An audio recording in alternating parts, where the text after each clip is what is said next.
I have spent the last few weeks being harassed and threatened publicly and privately by someone who, by no plan of mine, appeared live on my YouTube channel during a live stream. For reference, here is the clip of what went down. Ryan! That's me. Thank God. Have a good day. Ultimately, this was viewed by this individual's employer, and he was terminated the next day. What you'll see next is a report from several years ago, an ABC report. The entire report is linked in my description, but this is just a brief clip to show that this case of someone being fired due to racism on camera during someone's gig work, this is not unique to the individual that was fired, or is it unique to me?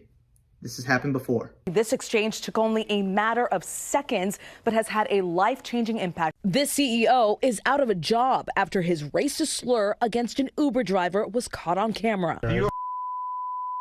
You're a Berglund says the video has ruined his life. Next up, I'll be showing you interactions that this individual and I have had behind the scenes. The only reason I'm showing this publicly is because this individual took the threats of lawsuit publicly to my page. So he's opened this up for me to, again, be forced to respond to his ignorance or just overall lacking in humanitarian tact. His initial reaching out to me was polite and appropriate. He says, "I made that inappropriate comment while you were filming your live stream.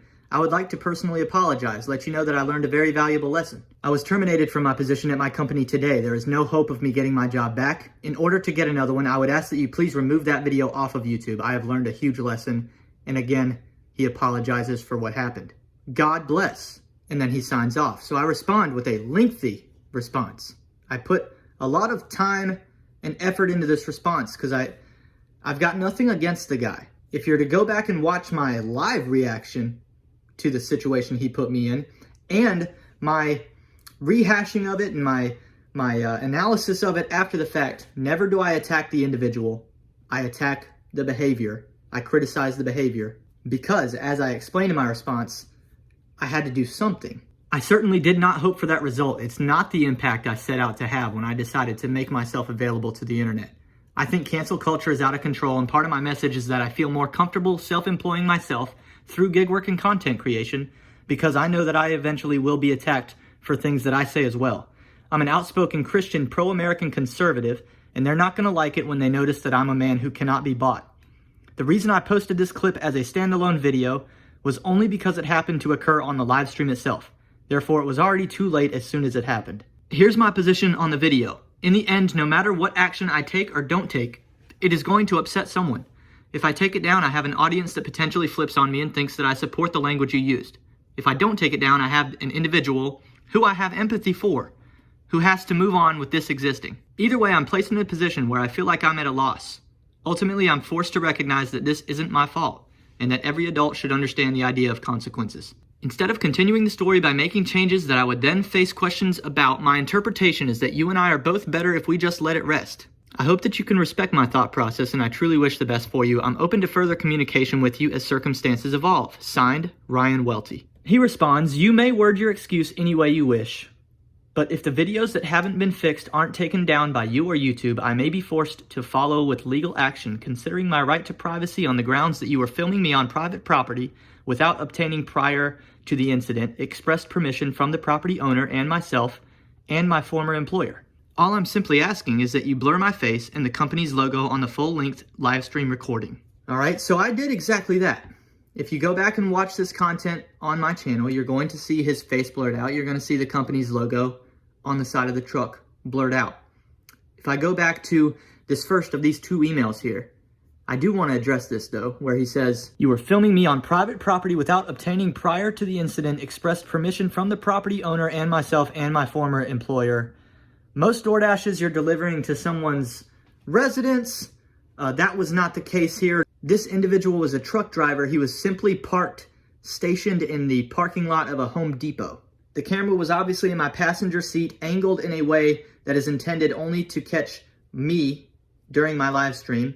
It is not typical for DoorDash customers to approach the Dasher car window, the driver's side window, to pick up the food as the Dasher is still sitting behind the wheel. It is understood that it is part of my job to leave the car and get the food to the customer.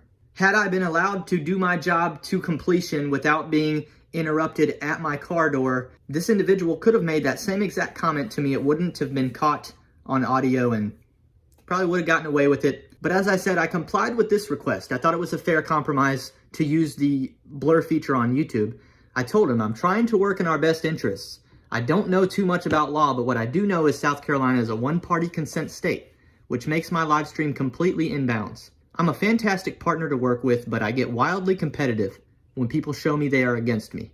Let's keep this discourse positive. Then comes what I knew was coming, was other creators reacting to or spinning off of the content because they also wanted to bring attention to it. And listen, I get it, especially as someone who would feel personally attacked by a racist comment. Like we see in ABC's news story from earlier where the driver was black. That was a much more hostile, much more dangerous situation than the situation that I was put in. So I totally understand someone like Dashing Trader seeing this and wanting to say something about it. I actually emailed a clip of this video when I knew about it to the individual that I'd been conversing with over email to bring it to his attention because I noticed his face is not blurred in this video. And I can't control that, but listen, when I told him in the emails that, hey, I'm working in both of our best interests, I meant that. So here's what I said.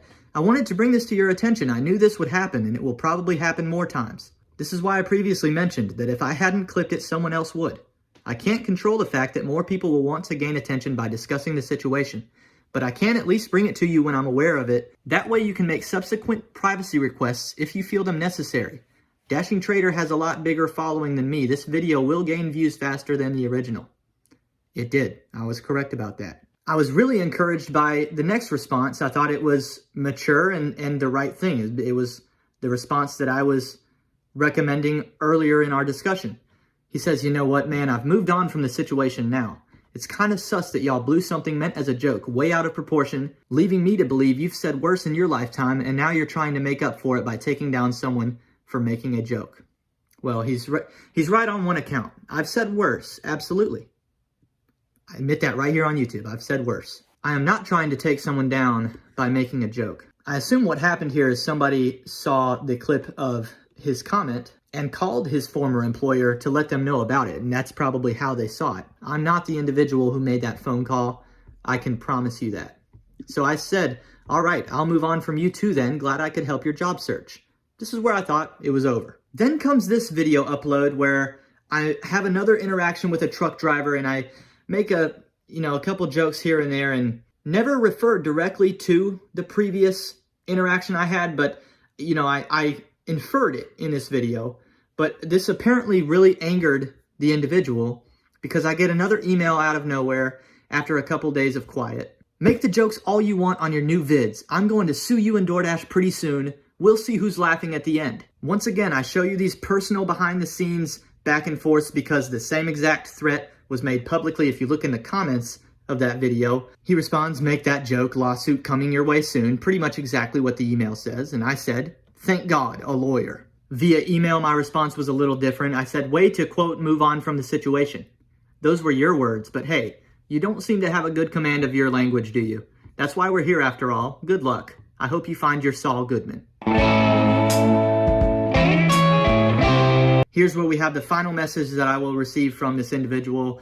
He says, you're just a little bratty Democrat who doesn't have a real job. Don't tell me I don't have a command on the English language. I've read a lot more books than you. Start looking for a lawyer. See, so that's where I start to say, now this he's talking out of his butt. I doubt that he's sought legal counsel. No lawyer is going to tell you to continue emailing and conversing and especially insulting the individual that you're trying to go after. No lawyer is going to tell you to do that. I respond one more time, hey, if you want my DoorDash referral code, I'll send it to you. That way you can start making money like I do. I'm a 3-time Trump voter for the record, 2016 primary and main elections, as well as the 2020 main election. Then I said, I read a lot too. Here's a book recommendation. This link right here takes you to a paperback version of the book Go F*** Yourself, a gay boy's stories of life, lust, love, religion, and everything else in between. This book is also linked in my description in case anyone wants to buy the book. If he or you use this referral code, I'll also get a commission off the sale of the book. So my friend, I'll talk directly to him right now because I know he's watching me, because he's watching all my videos right now, running up my watch time, watching my ads, making me more money. I will get a commission if you buy this book. So thank you for supporting me beyond what you already have. He was a good tipper, I'll give him that. I made nice money on the DoorDash. I close out with Enjoy Pride Month. I know you're excited. Happy gay month, because you know you gay and stuff. He got a Talent. gay balloon because it got all the colors because it's gay. Okay. And I got Skittles because it got a rainbow on it. Okay. Since then, I've adjusted the settings on my email so that if he were to reach out to me again, I wouldn't see it. I don't know if it would still come to me or go to some sort of spam folder or deleted folder immediately. I don't know how it works, but I won't see the response anymore because I'm tired of the games. I'm tired of the empty threats. I don't have time for it. In a potential lawsuit, what does he want from me? I don't know. What can he take from me? I don't know. Is he upset that I am profiting off of his demise to some miniature extent? I don't know. Does he want the revenue from the video itself that caused him to be fired? If so, I mean, I'll show you right here, man. I only made $6.70 off the video. If you think it's about the money, it's just not. I got paid more for the DoorDash that I brought to you, that brought us together, than I got paid for the video. Literally, if you want $6.70, you can put your Cash App, you can put your Venmo in the comments of this video. I will literally send you $6.70. I don't need it like that. You can have it. In all seriousness, he says I don't have a real job. He's not wrong about that part. Maybe, I don't know. There's debates on that on the internet. Is gig work a real job or not? I don't know. If you all that watch the channel with regularity know I've made it clear I don't want a real job. That's not something that I'm interested in at all. Leaving my last real job is one of the greatest things that ever happened to me. I hope that this can happen for this individual as well, even though I know some people are going to have mixed reactions, don't want to see somebody with any racism in them rebound or succeed at all. I'm not like that. I can be a forgiving person.